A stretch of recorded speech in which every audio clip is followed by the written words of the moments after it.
بزرگان اسلام اور خواتین اسلام،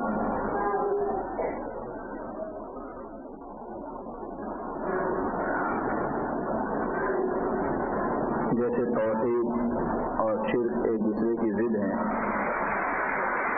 دونوں جمع نہیں ہو سکتے،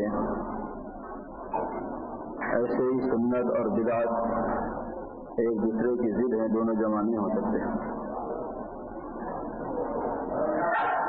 توحید کی جتنی اہمیت ہے کہ جتنا توحید میں کمال ہوگا، جتنے آدمی کو توحید حاصل ہوتی چلی جائے گی، توحید کا کمال حاصل ہوتا چلا جائے گا، اتنا آدمی ترقی یافتہ سمجھا جائے گا، کیونکہ آدمی کی ترقی اللہ کے قریب ہونے میں ہے۔ جتنا آدمی توحید میں کامل ہوگا، اللہ کے اتنا قریب ہوتا جائے گا، اور اللہ کے قرب سے مراد اللہ کی رضا اور خوشنودی ہے، اس لیے کہ اللہ تبارک و تعالیٰ کا قرب مکانی نہیں ہے، اس جگہ کے اعتبار سے آدمی اللہ تعالیٰ کے دور ہوتا ہے اور قریب ہوتا ہے۔ اللہ تعالیٰ مکان سے منزہ ہے، سبحان ہے، زمانے کی قید سے اللہ سبحان، مکان کی قید سے اللہ سبحان، جہت کی قید سے اللہ سبحان، شمال میں، جنوب میں، مشرق میں، مغرب میں ہونے کی قید سے اللہ سبحان۔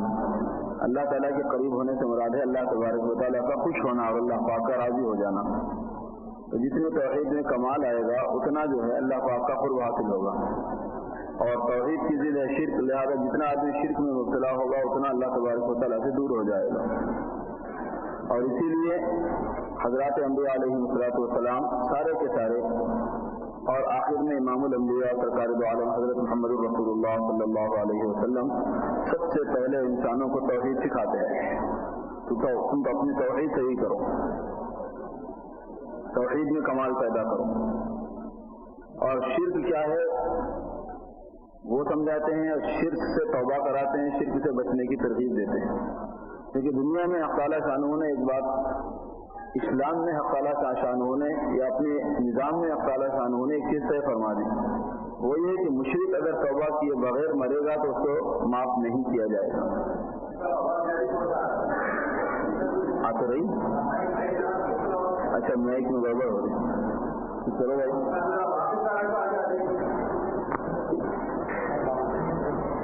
کوئی ایسے صاحب ہیں جو واقف ہیں تو آپ کو صحیح کرو، کبھی کبھی ہاتھ میں لے کے بولنے سے سمجھ میں آتی ہے، اب آ رہے بس یہ ٹھیک ہے، اس کو مت کرو، وہ بھی جائے گا یہ بھی جائے گا، میں نے ہاتھ میں لے لیا نہیں یار، بولو دیکھتے ہیں ابھی تجربہ کرتے ہیں، اس سے تو بیٹا پکڑ لے رہیں گے سارا منہ کو لگانے کو، تو نکالو۔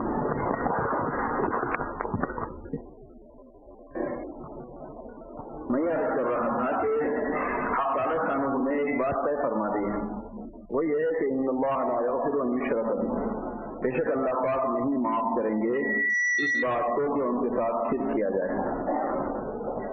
وَيَغْفِرُ مَا دُونَ ذَلِكَ لِمَن يَشَاءُ، اور اس کے علاوہ جو ہوگا اس کو معاف فرمائیں گے جس کے لیے چاہیں گے۔ حالانکہ مشرک کے لیے بھی وہ چاہ سکتے تھے، مگر مشرک کے بارے میں انہوں نے یہ چاہ لیا، یہ ڈیسائڈ کر لیا، یہ طے فرما لیا، اس کو نہیں بخشنا۔ اس میں ایک شرط ہے، وہ یہ ہے کہ وہ اس شرک پر مرا ہو، ہاں شرک کیا تھا اس نے کبھی اور توبہ کر لیا تو پھر اللہ پاک کے پاس ہر گناہ معاف ہے تو شرک بھی معاف ہے۔ اور اسلام یہدی ما کان قبلہ، اسلام ثابت کر دیتا ہے، ختم کر دیتا ہے ان سارے گناہوں کو جو اس سے پہلے ہوئے زمانے شرک میں۔ جب شرک کو معاف کر دیتا ہے تو شرک کے تابع ہو کر جتنے گناہ ہوئے ان کا حساب ہی کیا؟ بغیر توبہ کے اگر مشرک مر گیا تو اس کی بخشش نہیں ہوگی، اور نہ اس کی کوئی سفارش کرے گا بخشش کی، نہ کسی کو اس کی سفارش کی اجازت ہوگی کہ وہ بخشش کی حق تعالیٰ قانون سے سفارش کرے۔ اتنا سخت گناہ ہے چیز کا، اس لیے مسلمان کو سب سے زیادہ حساس جو ہے وہ شرک کے معاملے میں، توحید کے معاملے میں ہونا پڑتا ہے، اور دوسرے نمبر پر سب سے زیادہ حساس مسلمان کو سنت اور بدعت کے معاملے میں ہونا پڑتا ہے۔ اس واسطے کہ سنت بدعت کی ضد ہے اور بدعت سنت کی ضد ہے۔ آدمی اگر سنتی ہے تو بدعتی نہیں ہے، اگر بدعتی ہے تو وہ سنتی نہیں ہو سکتا۔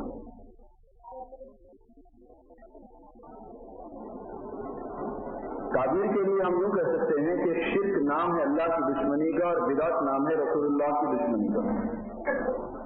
اللہ کی مخالفت یہ شرک ہے، اللہ کے رسول کی مخالفت یہ بدعت ہے۔ آپ اندازہ لگاؤ کتنی بڑی بات ہے۔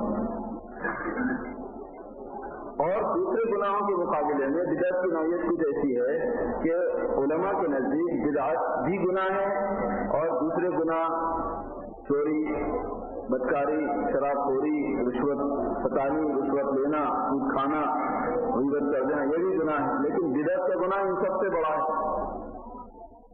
گناہوں میں بدعت کا مقام بہت زیادہ ہے، بڑے بڑے گناہوں کے مقابلے میں بڑا گناہ ہے یہ بھی۔ اس میں بنیاد یہ ہے ساتھ ہی ساتھ کہ بدعت اپنے شیپ کے اعتبار سے، اپنی شکل کے اعتبار سے، اپنے میٹیریل کے اعتبار سے برا کام نہیں ہے۔ اس میں جو ڈینجر پنا ہے وہ یہ ہے، خطرناک جو صورت ہے اس کی وہ یہ ہے کہ بدعت میں جو میٹیریل ہے وہ برا نہیں ہوتا، اچھا ہوتا ہے۔ تو اچھے کام کو برا بولنا، آدمی سوچنے لگتا ہے کہ اچھے کام کو برا کیسے بولیں۔ اس کا شیپ برا نہیں ہوتا، اس کا میٹیریل برا نہیں ہوتا، اس میں کیے جانے والے کام برے نہیں ہوتے۔ چوری ساری دنیا جانتی ہے کہ برا کام ہے، دوسرے کا مال لے رہا۔ غیبت ساری دنیا جانتی ہے کہ برا کام ہے کہ دوسرے کی بے عزتی کر رہا ہے، کیونکہ غیبت کی بنیاد ہے دوسرے کو بے عزت کرنا تیسرے کے سامنے۔ رشوت دنیا جانتی ہے کہ خواہ لوگوں کے حقوق مارنا ہے، برا کام ہے، چوری برا کام ہے، زنا برا کام ہے۔ لیکن بدعت میں جو کام کیا جاتا ہے وہ کوئی کام برا تھوڑی کیا جاتا ہے، کام تو اچھا کیا جاتا ہے، کام نیک ہوتا ہے۔ اس کے برا ہونے کی وجہ دوسری ہے، اس کے برا ہونے کی وجہ اصل اللہ تبارک و تعالیٰ پر، رسول اللہ صلی اللہ علیہ وسلم پر اور ان کے نظام پر اعتراض ہے، اور اپنی طرف سے ایک نئے نظام کی ایجاد ہے۔ شکل اس کی صحیح ہوتی ہے، عمل اس میں نیک کیا جاتا ہے ظاہر کے اعتبار سے، اور اللہ تعالیٰ کا نظام یہ ہے کہ چاہے نیک سے نیک کام کرنا ہو، اگر ہماری مرضی اور منشے کے مطابق آپ کریں گے تب تو وہ نیک کام ہے، اور اگر کام تو تم نیک ہی کر رہے ہیں لیکن ہمارے منشے کے یا مرضی کے مطابق نہیں کر رہے تو وہ نیک نہیں ہے۔ نماز آدمی پڑھے ٹھیک سورج کے طلوع ہونے کے وقت میں پڑھے، تو نماز پڑھ رہا اور سورج کے نکلنے کے وقت میں پڑھا، اللہ کے منشے کے خلاف ہے، اس لیے نماز ہے، نماز میں کوئی گالی گلوچ نہیں کر رہا، نماز ہی پڑھ رہا ہو، لیکن وہ برا کام ہو گیا اللہ کے پاس۔ عید کے دن روزہ رکھنا ہے، جب آدمی روزہ رکھے گا تو عام دنوں میں روزہ رکھے گا، عید کے دن بھی وہی روزہ رکھے گا، اس میں جیسے سحری افطار ہے اس میں بھی ویسے سحری افطار ہوگی، اس میں بھی اللہ کی رضا ہے، اس میں بھی اللہ کی رضا پیش نظر ہے، لیکن اللہ کی مرضی اور منشے کے خلاف ہے وہ۔ اس کی وجہ سے روزہ کیا ہے؟ عید کے دن روزہ رکھنا ثواب کا کام نہیں ہے، وہ گناہ کا کام ہو گیا وہ۔ مغرب کی 3 رکعت ہے، کوئی آدمی سوچے کہ میں 4 پڑھ لوں، اللہ کو طاق پسند ہے تو میں 5 پڑھ لوں۔ جب 3 رکعت طاق پسند ہے اللہ کو، چلو میں طاق ہی پڑھوں گا لیکن 3 کی بجائے 5 پڑھوں گا، سارے لوگ 3 پڑھ رہے ہیں، میں ذرا زیادہ گنہگار ہوں، میں 5 رکعت پڑھوں تو ثواب نہیں ملے گا، گناہ ہو جائے گا۔ کوئی آدمی سوچے کہ مجھے کھڑے ہو کے قرآن شریف پڑھنے میں زیادہ دن نہیں لگتا، مجھ کو تو سجدے میں زیادہ دن لگتا ہے، تو سجدے میں جا کے قرآن شریف پڑھنے لگے نماز میں، گناہ ہو جائے گا۔ تو سجدے میں قرآن شریف پڑھنا برا کام نہیں ہے کام کے اعتبار سے، لیکن برائی ہے، نماز میں سجدے میں قرآن شریف پڑھنا گناہ ہے۔ اب یہ گناہ ہونے کی نوعیت اور چوری اور شراب خوری اور زناکاری اور بدکاری کی گناہ ہونے کی نوعیت میں ایک فرق ہے۔ بدعت میں اور دوسرے گناہوں میں یہ فرق ہے کہ بدعت کا شیپ اور بدعت میں کیا جانے والا کام وہ کیا ہوتا ہے؟ وہ اچھا ہوتا ہے، لیکن وہ اس ضابطے کے خلاف ہوتا ہے جو اللہ کی طرف سے مقرر ہے، اللہ کے نبی صلی اللہ علیہ وسلم کی طرف سے مقرر ہے۔ اس کی وجہ سے اس میں اتنی قباحت اور برائی ہوتی ہے کہ گویا ایک آدمی نیا ضابطہ بنانا چاہ رہا، نیا دین بنانا چاہ رہا، نئی شریعت بنانا چاہ رہا، نیا طریقہ دینا چاہ رہا، نیا اسلام دینا چاہ رہا، نیا مذہب دینا چاہ رہا۔ اس میں حضور پاک صلی اللہ علیہ وسلم پر اعتراض ہے کہ حضور صلی اللہ علیہ وسلم نے پورا کام نہیں کیا، یہ بھی کرنا چاہیے تھا۔ اس میں اللہ تبارک و تعالیٰ پر اعتراض ہے کہ اللہ نے حضور کے پاس جو وحی بھیجی اس میں یہ بات بھی لگا دینی چاہیے تھی۔ اب اندازہ لگائیے کتنا گناونا پن ہے۔ بدعت کیا ہے؟ براہ راست قانون میں دخل اندازی ہے، قانون میں دخل اندازی ہے۔ قانون کی خلاف ورزی جب آدمی کرتا ہے تو سزا دے کر معاف کر لیا جاتا ہے، تھوڑی بہت سزا دے دی جاتی ہے، کبھی بغیر سزا دیے کہ معاف کر دیا جاتا ہے. لیکن کوئی آدمی قانون میں دخل اندازی کرتا ہے تو اس کو معاف نہیں کیا جاتا. یہ اصول ہے دنیا کا. جیسے یہ ہے کہ غلط آپ نے آپ نے کار کو، موٹر کو، اسکوٹر کو غلط جگہ پر پارک کر دیا، ظاہر ہے کہ پولیس والا آپ کو ٹکٹ دے دے گا، پیسے لے گا، جرمانہ لگا دے گا. اس واسطے کہ آپ نے خلاف قانون ایک کام کر دیا. ریڈ لائٹ پہ آپ نکل گئے، خلاف قانون آپ نے ایک کام کر دیا، جرمانہ لگ جائے گا. اور ایک صورت یہ ہے کہ آپ یہ کہیں کہ میں ریڈ لائٹ کو مانتا نہیں کہ وہ روکنے والی چیز ہے، بلکہ ریڈ کو تو میں یہ مانتا ہوں کہ اس وقت گاڑی کو اسٹارٹ کرنا چاہیے، اور گرین کو میں یہ مانتا ہوں کہ اس وقت اسٹاپ کر دینا چاہیے. یہ دخل اندازی ہے. اس کو حکومت برداشت نہیں کر سکتی. اگر کسی آدمی کے بارے میں ایسا معلوم ہوا تو کان پکڑ کے اس کو شہر بدل کر دیتے ہیں. اور اگر حکومت کے اور بڑے نظام پر کوئی آدمی دخل اندازی کرتا ہے تو باغی شمار کیا جاتا ہے. باغی کا علاج چھوٹ ہے، توپ کے رہنے پہ کھڑا کر دو اور کچھ نہیں. قانون کی خلاف ورزی تو برداشت کر لی جاتی ہے، لیکن قانون میں دخل اندازی اور تبدیلی اور نیا قانون بنانا اپنی طرف سے یہ اصل میں حکومت پر اعتراض ہوتا ہے اور حکومت کے خلاف بغاوت ہوتی ہے، وہ برداشت نہیں کی جاتی. بدعت میں یہ چیز ہے. بدعت کیا ہے؟ حضور پاک صلی اللہ علیہ وسلم کے لائے ہوئے قانون میں دخل اندازی ہے. ہمارے پرانے شہر میں سنت میں حضور پاک صلی اللہ علیہ وسلم کی سنتوں میں کامیابی ہے اور سنتوں کی اہمیت ہے. یہ ایک مسلمہ عقیدت ہے. مسلمانوں میں بہت ہی کم لوگ ایسے ہیں جو سنت کی اہمیت کو گھٹاتے ہیں یا سنت اہم نہیں ہے یہ بتاتے ہیں. ایک طبقہ مسلمانوں میں ایسا بھی ہے جو سنتوں کی قسم کو بڑا گھٹاتا ہے. مگر پرانے شہر میں ایسوں کی تعداد بہت ہی کم ہے، نہیں کے برابر ہے.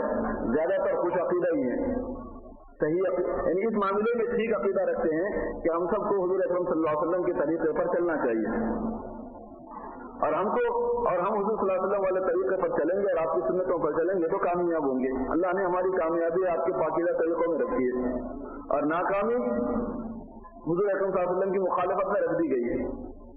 اب یہ مخالفت چاہے حضور کے خاندان کا ہی آدمی کرے تب بھی ناکام ہوگا، کیونکہ کامیابی ناکامی کا تعلق ضابطوں سے ہے، اصول سے ہے، فالوور سے نہیں ہے کہ کون اس کا فالوور ہوگا تو نقصان نفع ہوگا ورنہ نہیں ہوگا. ایسا نہیں. حضور ہی کے خاندان کا کیوں نہ ہو، اگر وہ ضابطے نبی صلی اللہ علیہ وسلم کی خلاف ورزی کرے گا تو ناکام ہو جائے گا. بڑا تاجر ہو، بڑا امیر ہو، بڑا وزیر ہو، بڑا منسٹر ہو، بڑا عہدیدار ہو، بڑا فنکار ہو، حضور صلی اللہ علیہ وسلم کی مخالفت کرے گا تو ناکام ہوگا. اور مخالفت کے باوجود جس کو کامیابی نظر آ رہی ہے اور جو اپنے آپ کو ٹھیک دیکھتا ہے وہ ڈھیل ہے، حقیقت میں وہ کامیابی نہیں ہے. کیونکہ حضور صلی اللہ علیہ وسلم کی مخالفت کے ساتھ میں کھانا پینا، رہنا سہنا، اس طرح زندگی کا گزر جانا یہ انتہائی خطرناک چیز ہے. اس معنی کر کہ جو اس کا انجام آئے گا اس میں اس کو سخت سزا ہوگی اور یہ ٹیمپرری وقت نکل جائے گا اور ہمیشہ کے لیے آدمی پکڑ لیا جائے گا. تو یہ تو بات اللہ تبارک و تعالیٰ کے شکر سے، اللہ کے فضل سے چلتی ہے. اپنوں کے جلسوں میں بھی، دوسروں کے جلسوں میں بھی بہت سننے میں آتا ہے کہ حضور صلی اللہ علیہ وسلم کی عظمت، آپ صلی اللہ علیہ وسلم کا ادب، آپ صلی اللہ علیہ وسلم کی اتباع، آپ صلی اللہ علیہ وسلم کی محبت یہ ہونا چاہیے. اس کے بعد ایک دوسرا حصہ ہوتا ہے بات کا. وہ دوسرا حصہ یہاں سے شروع ہوتا ہے کہ حضور صلی اللہ علیہ وسلم کی سنت کیا ہے جس کی اتباع کرنا چاہیے، جس کی نہیں کرنا چاہیے. اس میں آ کے ہوتا ہے اختلاف. یہاں آ کے لوگوں میں اختلاف پیدا ہو جاتا ہے کہ کیا چیز سنت ہے، کیا چیز سنت نہیں ہے. ہونا تو چاہیے سنت پر عمل، مگر سنت کیا ہے اس میں اختلاف ہو جاتا ہے. جب سنت کیا ہے اس میں اختلاف ہو اور بدعت کیا ہے اس میں اختلاف ہو جائے تو کس کی بات ماننا چاہیے، یہ ایک اصولی بحث ہے. میرے بھائی اور میری بہنوں، علماء نے ایک بات لکھی ہے، وہ یہ ہے کہ جو جس لائن کا ماہر ہے بارش باتوں میں اور اختلافی باتوں میں اس کی بات کو وزن دیا جائے گا. مثلاً ایک آدمی بیمار ہے،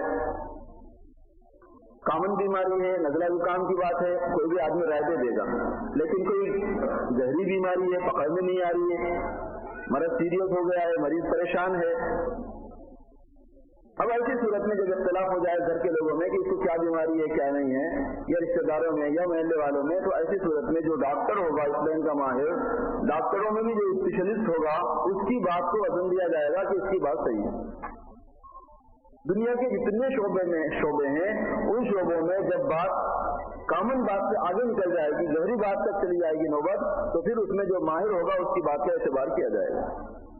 مسائل دین میں حلال حرام، جائز ناجائز، صحیح غلط، سنت اور بدعت، اس میں جب کبھی لوگوں میں کنفیوژن ہوگا، اشتباہ ہوگا، تو علماء نے لکھا ہے کہ اس میں علماء کے اس لائن کے ماہر ہیں، اس لیے علماء کی بات مانی جائے گی، اس میں مشائخین کی بات نہیں مانی جائے گی، کیونکہ مشائخین کا جو فیلڈ ہے وہ تصوف اور تزکیہ نفس ہے، اصلاح نفس ہے، اور اصلاح نفس الگ چیز ہے، جائز ناجائز الگ چیز ہے، فرق ہو جاتا ہے بعض مرتبہ۔ اصلاح نفس کا مطلب یہ ہے کہ نفس سے متعلق جو خراب عادتیں ہیں وہ اور جو اچھی عادتیں ہیں وہ جزیات میں یعنی واقعات میں اس واقعے کا تعلق اچھی عادت سے ہے یا خراب عادت سے ہے، اس میں اختلاف ہو جائے یا اس اچھی خراب عادت کا علاج کیسے کیا جائے اس میں اختلاف ہو جائے، تو پھر اس میں مشائخین کی بات معتبر ہوگی، صوفیوں کی بات معتبر ہوگی، کیونکہ وہ اصلاح کے ماہر ہیں۔ ایک آدمی بازار گیا سامان خریدنے کے لیے، تھیلی اس کے پاس تھی نہیں، اس نے اپنے کرتے میں سارا سامان بھر لیا، اب آ رہا ہے بازار میں سے، ایسی بڑی گاڑی ہے، ایسا بڑا کرتا ہے، ٹوپی بھی پہنا ہوا ہے اور دامن میں سامان بھرا ہوا ہے۔ اب یہ واقعہ کس چیز سے متعلق ہے؟ آیا یہ تواضع سے متعلق ہے کہ یہ عاجزی انکساری اور تواضع کی بات ہے کہ لوگوں کے سمجھنے کو آدمی کلیئر نہیں کرتا، چلو بھائی لے کے آ رہا ہے، یا یہ ذلت نفس سے متعلق ہے کہ نفس کو آدمی ذلیل کر رہا ہے، اور حضور نے فرمایا کہ لا یحل للمسلم ان یذل نفسه، کسی مسلمان کے لیے یہ صحیح نہیں ہے کہ وہ اپنے کو ذلیل کرے۔ اگر لا یحل للمسلم ان یذل نفسه کے تحت میں ہے تو ناجائز ہے ایسا کرنا، تواضع اور عاجزی میں ہے تو جائز ہی نہیں، جائز ہے ایسا کرنا، اس میں کوئی حرج کی بات نہیں۔ ایک آدمی ہے، معتبر آدمی ہے، ثقہ بھروسے کا آدمی ہے، لوگوں میں اس کا وزن ہے، ایک بڑھیا سامان لے جا رہی تھی، اس سے اٹھ نہیں رہا تھا، اس آدمی نے کہا کہ بڑی بھی اگر آپ کہیں تو میں آپ کا سامان اٹھا دوں، اس نے کہا ٹھیک ہے کر دیتا ہوں، وہ اس نے اٹھانا چاہا، وہ اس پر بھی بھاری ہو گیا، اس نے اٹھا کے پوٹلی اپنے سر پہ رکھ لی، اب سارے بازار میں سے پوٹلی لے کے جا رہا ہے، لوگ دیکھ رہے ہیں کہ ارے بڑے مولانا ہے، سر پہ پوٹلی لے کے جا رہے ہیں، اور پیچھے پیچھے یا سامنے ایک بڈھی بھی جا رہی ہے، کیا چکر ہے؟ اب سامان کو سر پہ رکھ لے کے جانا ایک بڑھیا کا آیا ذلت نفس میں ہے یا تواضع اور انکساری میں ہے؟ اگر یہ تواضع اور انکساری کی چیز ہے تو بہت اچھی بات ہے، خدمت خلق اور تواضع کے ساتھ ماشاءاللہ، اور اگر یہ ذلت نفس کے ساتھ میں ہے تو ایسا نہیں کرنا چاہیے، اس کو کوئی دوسرا طریقہ اختیار کرنا چاہیے۔ اس کو کہتے ہیں تربیت سے متعلق باتیں، کون سی چیز تکبر کی ہے، کون سی چیز خودداری کی ہے۔ تکبر حرام ہے اسلام میں، ایسے جیسے زنا حرام ہے، جیسے شراب خوری حرام ہے، اور خودداری فرض ہے، کیونکہ جب اپنے کو ذلیل کرنا حرام ہے تو پھر خودداری کیا ہے؟ فرض ہو گیا۔ تو تکبر حرام ہے اور خودداری فرض ہے، تو کیا چیز تکبر ہے اس آدمی کے عمل میں؟ کون سا عمل تکبر کا ہے، کون سا عمل خودداری کا ہے، کون سا عمل ذلت نفس کا ہے، کون سا عمل تواضع اور عاجزی انکساری کا ہے، کون سا عمل عفت اور پاک دامنی کا ہے، اور کون سا عمل جو ہے وہ عفت کے خلاف کا ہے۔ جزیات جو ہوتے ہیں آدمی کے واقعات میں اس کا انتباہ کرنا یہ مشائخین کا کام ہے۔ کوئی بری عادت آدمی کو ہوگی، اس کو کیسے چھڑایا جائے، کون سا نفس کا دھوکہ ہے، کون سا شیطان کا دھوکہ ہے۔ ایک مسئلہ، ایک بات آ گئی کہ ایک آدمی کو بار بار خواہش ہو رہی برائی کی، اب اس نے جا کے ایک عالم صاحب سے پوچھا کہ یہ شیطان کی طرف سے یا نفس کی طرف سے، انہوں نے ایک رائے دی، پھر اس نے جا کے ایک صوفی سے پوچھا، شیخ سے پوچھا کہ یہ شیطان کی طرف سے یا نفس کی طرف سے، انہوں نے ایک رائے دی، صوفی کی رائے تو یہ ہوئی فرض کر لو کہ یہ نفسانیت سے ہے، عالم کی رائے یہ ہوئی کہ یہ شیطانی وسوسہ ہے۔ تو چونکہ یہ تربیت کی لائن کی چیز ہے، اس میں صوفی کی رائے معتبر ہوگی، مشائخین کی رائے معتبر ہوگی کہ نفسانی وسوسوں میں کیا فرق ہے، شیطانی وسوسوں میں کیا فرق ہے، اس کو زیادہ وہ لوگ جانتے ہیں۔ اب یہ آدمی کو جو خیال بار بار آ رہا ہے اس لائن کا، یہ نفس سے متعلق ہے کیونکہ اس کے علاج کا طریقہ الگ ہے، آیا شیطان سے متعلق ہے کیونکہ اس کے علاج کا طریقہ، شیطان کو بھگانا الگ چیز ہے، نفس سے ہٹنا الگ چیز ہے۔ شیطان تو لاحول پڑھنے سے بھی بھاگ جاتا ہے، اعوذ باللہ من الشیطان الرجیم پڑھنے سے بھاگ جاتا ہے، ذکر کرنے سے بھاگ جاتا ہے، لیکن نفس کی طرف سے جو بات آئی وہ لاحول سے نہیں بھاگتی، وہ ذکر کرنے سے بھی نہیں بھاگتی، اس کے لیے بہت زیادہ ذکر ہونا پڑتا ہے، اس میں تو سوائے مجاہدے کی اور مخالفت نفس کی اور کوئی صورت ہی نہیں بتاتے یہ لوگ، تو نفسانیت کی طرف سے کوئی چیز ہے تو نفس کی مخالفت کرنا ہی اس کا علاج ہے، اس کے علاوہ کوئی حل ہی نہیں ہے اس کا۔ شیطان کی طرف سے تو لاحول پڑا غصہ ختم ہو جاتا۔ اب جو واقعہ پیش آیا وہ نفس کی طرف سے، وہ شیطان کی طرف سے، یہ ایک ایسی چیز ہے اس کا تعلق مشائخین سے ہے۔ اس میں مشائخین کی بات معتبر ہے، اس میں عالموں کی رائے معتبر نہیں ہے، کیونکہ مشائخین کا فیلڈ، ان کا میدان ہے، ان کی لین ہے، اور کون سی چیز سنت ہے، کون سی چیز بدعت ہے، کون سی چیز صحیح ہے، کون سی چیز غلط ہے، کون سی حلال ہے، کون سی حرام ہے، یہ لین علماء کی ہے۔ اس میں عالموں کی بات معتبر ہے، مشائخین کی نہیں، یہ فرق ہے۔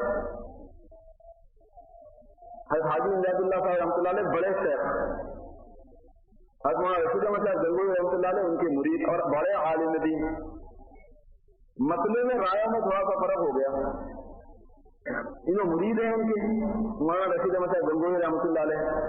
حضرت گنگوئی رحمۃ اللہ علیہ کے سامنے یہ بات آئی کہ حاجی صاحب فلاں فلاں مسئلے میں رائے میں تھوڑا سا نرم ہے، تو مولانا گنگوئی رحمۃ اللہ علیہ نے فرمایا کہ مسئلہ ایسا نہیں ہوگا، جہاں تک مسئلے کا تعلق ہے اس میں ہم سے پوچھنا پڑے گا۔ یہ صاف صاف انہوں نے بتا دیا، لیکن اس وقت دعویٰ نہیں تھا، دعوت کی ضرورت تھی، لوگوں کو متوجہ کرنا تھا کہ حق کہاں سے لینا ہے۔ آپ کو لگانے بجانے والے ہوتے ہیں، لوگوں نے جا کے حاجی صاحب رحمۃ اللہ علیہ کو لگا دیا کہ تمہارے مرید ہیں اور تمہارے خلاف میں رائے دے رہے ہیں، اور نہ صرف یہ رائے کہ فتویٰ تمہارے خلاف میں دے رہے ہیں، یعنی آپ نے جو فتویٰ دیا اس کے خلاف میں، مزید یہ بھی کہہ رہے ہیں کہ ادھر کی بات کا اعتبار نہیں ہے، ادھر کی بات کا اعتبار ہے۔ اس معاملے میں ہم اپنے نفس کا علاج کرانے وہیں جاتے ہیں، لیکن مسئلے پوچھنے کے واسطے کسی کو بھی یہیں آنا پڑے گا، یہ کہا ہوں۔ تو حاجی صاحب رحمۃ اللہ علیہ کے امام سے بن کے انہوں نے صاف فرما دیا کہ رشید احمد بالکل صحیح کہہ رہے ہیں، رشید احمد بالکل صحیح کہہ رہے ہیں۔ تو یہ اصول ہے میرے دوستوں بھائی، ہمارے شہر کے اندر جن یہ جو نہی عن المنکر کا اجلاس ہے، دعوت الحق کی طرف سے جو سلسلہ چلا ہے، ماہانہ آپ کے سبیل الفلاح میں، فیض العلوم میں ہوتا ہے، مسجد اجر باغ میں بھی چل رہا ہے، اور صاحب دامت برکاتہم، اللہ تبارک و تعالیٰ ان کے برکات و فیوز کو عام اور تام فرمائے اور زیادہ سے زیادہ پھیلائے، اور ان کی کوششیں، ان کی فکروں کو اللہ تعالیٰ سے برابر فرمائے۔ ان کی طرف سے یہ سلسلہ ہے کہ لوگوں کو یہ بات بھی سمجھائی جائے تفصیل سے، اور اس کو تفصیل سے سمجھانا لوگوں کو، یہ چیز اختلاف پیدا کرنے میں نہیں آتی۔ ایک ہے اختلاف پیدا کرنا، امت کو لڑا دینا، اور ایک ہے کہ صحیح صحیح بات کو تفصیل سے نرمی کے ساتھ، شفقت کے ساتھ، دلائل کے ساتھ سمجھا دینا، تاکہ امت کی غلطی دور ہو جائے۔ کیونکہ ایسے سارے نہیں ہے کہ غلط ہونے کے غلط بات معلوم ہونے کے باوجود پھر بھی اس وجہ سے کہ ماں باپ کسی کام کو کرتے جا رہے ہیں، آبا والدہ پھر بھی پکڑے رہیں گے، ایسے سارے لوگ نہیں ہوتے، کچھ لوگ ہوتے ہیں ایسے۔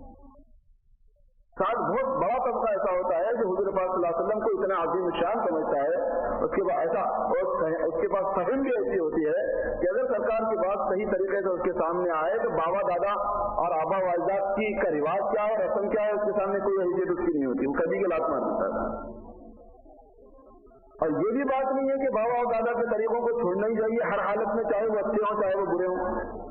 آبا و اجداد کا طریقہ جو کہ غلط ہو وہ چھوڑنے کا ہوتا ہے، جو سنت کے خلاف ہو وہ چھوڑنے کا ہوتا ہے، جو ہدایت کے خلاف ہے وہ چھوڑنے کا ہوتا ہے۔ اگر آبا و اجداد ہدایت پر ہو تو پھر چھوڑنے کی چیز چھوڑیے۔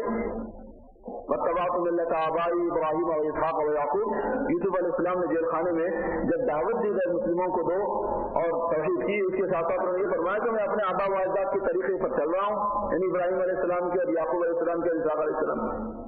کیوں؟ اس بات سے کہ ان کے آبا ہدایت پر تھے، نبی تھے۔ جو میں اس لیے کہہ رہا ہوں کہ بعض لوگ ہر بات کو لے جا کے یہیں فٹ کر دیتے کہ آبا و اجداد کے طریقے کو چھوڑو، کیونکہ قرآن پاک میں آبا و اجداد کے طریقے کی مخالفت کی ہے۔ یہ دوسرا طبقہ ہے، اپنے شہر میں بھی پایا جاتا ہے، لیکن نئے شہر میں زیادہ رہتا ہے ایسا طبقہ، پرانے شہر میں بہت کم رہتا ہے۔ ایریے ہیں، جیسے مچھلیوں کے ایریے ہوتے پانی میں، بام مچھلی کہاں ہوتی، مرل مچھلی کہاں ہوتی، رہو مچھلی کہاں ہوتی، پرکھلیاں کہاں ہوتے، اور کٹرنے کہاں ہوتے، اور معروف کہاں ہوتا، اور ڈوک کہاں ہوتا۔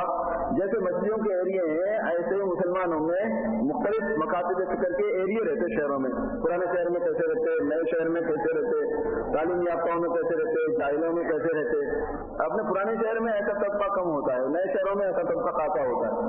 پرانے شہر کا جو پرابلم ہے وہ یہ ہے کہ حضور صلی اللہ علیہ وسلم کی سنت پر تو عمل کرنا چاہیے، یہ شوق ہوتا ہے سب میں، لیکن سنت کیا ہے اور کیا نہیں ہے اس میں آدمی کو تمیز نہیں ہوتی، اور اس کی وجہ سے بدعات کا رواج ہوتا ہے، اور بدعت کا آدمی صحیح کام سمجھ کے پکڑا رہتا ہے۔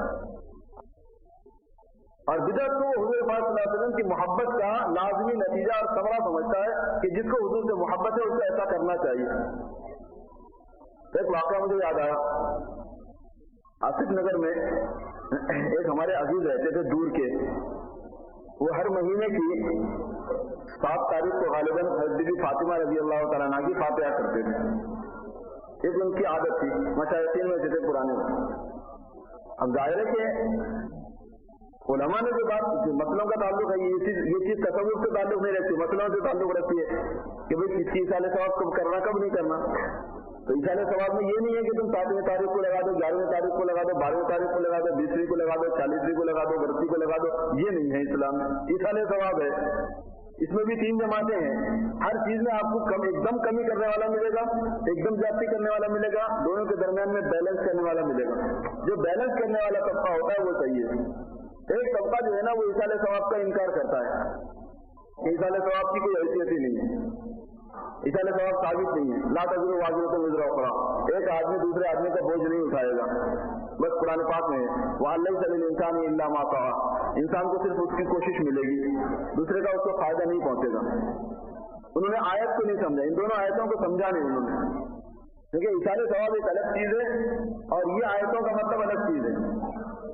ایک آدمی دوسرے آدمی کا گناہ تو نہیں اٹھائے گا, بوجھ اٹھائے گا, لیکن ثواب نہیں اٹھائے گا. یہ تو نہیں کہا بوجھ نہیں اٹھائے گا, گناہ نہیں اٹھائے گا. اور آدمی کو اس کی کوشش کا پھل ملے گا. اس کی کوشش براہ راست ہو یا بالواسطہ ہو, اس کے ساتھ کسی نے سلوک کیا, یہ بھی اس کی کوشش میں داخل ہے کہ اس نے اس کے ساتھ میں کوئی سلوک کیا, کوئی احسان ہے, کوئی تعلق ہے, کوئی محبت ہے, جس کی وجہ سے اس نے اس کے ساتھ میں یہ سلوک کیا, یہ اس کی کوشش میں داخل شمار کرتے ہیں علماء. وَأَن لَيْسَ لِلْإِنسَانِ إِلَّا مَا سَعَىٰ کے خلاف میں نہیں ہے. اور بعض مرتبہ یہ ہوتا ہے کہ مخصص کہلاتا ہے یہ, یعنی آیت میں تو یہ مضمون ہے لیکن بہت سی حدیثوں میں اور دوسری آیتوں میں ایسا مضمون پایا جاتا ہے جو اس مضمون کا انکار کرتا ہے. تو کہتے ہیں اس میں تخصیص ہو گئی, یعنی ایکسپشن حاصل ہو گیا کہ فلاں فلاں چیز میں تو فائدہ ہوتا, بقیہ میں نہیں ہوتا. جیسے لِلْإِنسَانِ إِلَّا مَا سَعَىٰ آیت ہے کہ انسان کو وہی ملے گا جو وہ کوشش کرے گا. لیکن قرآن پاک میں دوسری جگہ پر اللہ تعالیٰ عنہ نے ارشاد فرمایا وَالَّذِينَ آمَنُوا وَاتَّبَعَتْهُمْ ذُرِّيَّتُهُم بِإِيمَانٍ أَلْحَقْنَا بِهِمْ ذُرِّيَّتَهُمْ وَمَا أَلَتْنَاهُم مِّنْ عَمَلِهِم مِّن شَيْءٍ. جو لوگ ایمان لائیں گے اور ان کی ذریت ان کی اتباع کرے گی ایمان کے ساتھ, یعنی ذریت کے پاس بھی ایمان ہوگا اور ان کے ماں باپ کے پاس بھی ایمان ہوگا, تو جو ذریت ہوگی, جو اولاد ہوگی, ان کو ہم ماں باپ کے ساتھ شامل کر دیں گے ثواب میں, جنت کے درجات میں. الحقنا بہم, لائق کر دیں گے ہم ان کو ان کے ساتھ میں, لائق کر دیں گے ہم ان کے ساتھ میں ذریتہم, ان کی اولاد کو, تاکہ ماں باپ کی آنکھوں کو ٹھنڈک پہنچے, ان کو خوشی ہو. آئے شریف کے مفہوم جو بتایا گیا وہ یہ ہے کہ ماں باپ کے بڑے ثواب کے کام کیے, بڑے درجات حاصل کیے, جیسے بزرگ ہوتے ہیں. اولاد میں بڑے ثواب اور بڑے درجات کے کام تو نہیں کیے, لیکن ہے وہ بھی نیک, ہے وہ ایمان والی, اور اس نے بڑے درجے حاصل نہیں کیے. حق تعالیٰ شانہ اس ایمان کی وجہ سے اور ان کے ساتھ جو نسبت ہے, ایمان اس کے پاس میں ہے اور نسبت میں ساتھ میں ہے, نسبت ساتھ میں ہے, اس نسبت کا فائدہ یہ پہنچا دیں گے کہ چھوٹے درجے کے مستحق ہونے کے باوجود بڑا درجہ دے دیا جائے گا, کم ثواب کا مستحق ہونے کے باوجود زیادہ ثواب دے دیا جائے گا. یہ قرآن پاک کی صراحت ہے. الحقنا بہم ذریتہم, لائق کر دیں گے ہم ان کے ساتھ میں ان کی اولاد کو, وما التناہم من عملہم من شیء, اور ہم ان کے اعمال میں سے کسی طرح کی کمی بھی نہیں کریں گے ماں باپ. تو اب ماں باپ کے عمل کا, ان کے درجات کا, ان کی نیکی کا فائدہ اس کو اولاد کو ہو رہا ہے. اور دوسری جگہ پر اللہ نے فرمایا کہ انسان کوئی ملے گا جو اس نے کوشش کی. تو کیا مطلب ہے اس کا مطلب جو پہلے میں نے بیان کیا ایک وہ ہے, اور دوسرا یہ ہے کہ یہ مخصص ہے, یعنی اس کو ایکسپشن حاصل ہے, استثناء ہے اس کا. ایک آدمی حضور پاک صلی اللہ علیہ وسلم کی خدمت میں آیا, ایک آدمی, اور اس نے کہا کہ میری ماں حج کا ارادہ رکھتی تھی لیکن اس نے حج نہیں کیا, کیا میں اس کی طرف سے حج کر لوں, مل جائے گا اس کو ثواب. آپ نے فرمایا کہ اگر اس پر قرضہ ہوتا اور تم اس کی طرف سے قرضہ ادا کر دے تو ادا ہوتا یا نہ ہوتا. انہوں نے کیا کہ ضرور ادا ہوگا, فرمایا حج بھی ادا ہو جائے گا. اب وہ اللہ صلی اللہ علیہ وسلم صحابی ہے اور ادھر حضور پاک صلی اللہ علیہ وسلم کا ارشاد ہے کہ حج ادا ہو جائے گا. آدمی چلا جاتا ہے مگر صدقہ جاریہ جو اس نے کر رکھا, نماز پڑھ رہے ہیں, ان کی نمازوں کا ثواب اس کو مل رہا ہے,